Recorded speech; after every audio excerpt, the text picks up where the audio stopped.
She fined me $12,000 for my family cabin, so I made her pay $127,000 to stay on my land.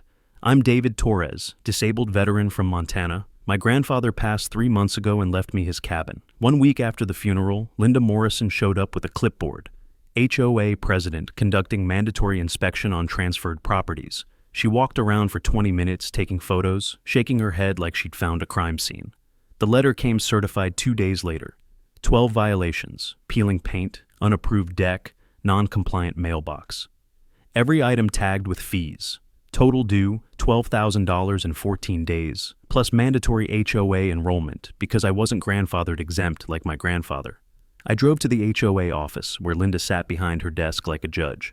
I showed her my grandfather's deed, showed her the survey, showed her we've owned this land since 1952.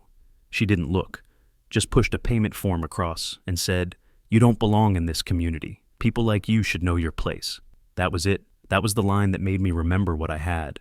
I went home and pulled the metal lockbox from under my bed, the one my grandfather told me to open if anyone questioned our land. Inside was my discharge papers, my Purple Heart citation, and the federal land grant deed.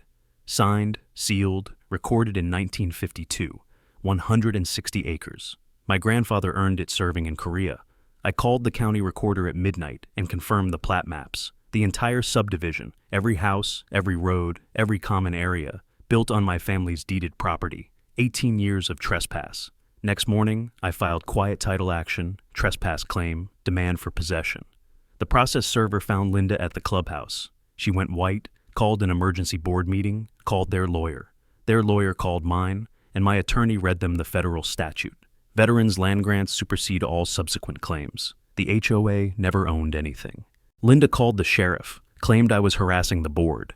2 deputies showed up at my cabin, but when I showed them the federal deed and court filing, they told Linda this was civil court territory and they weren't getting involved.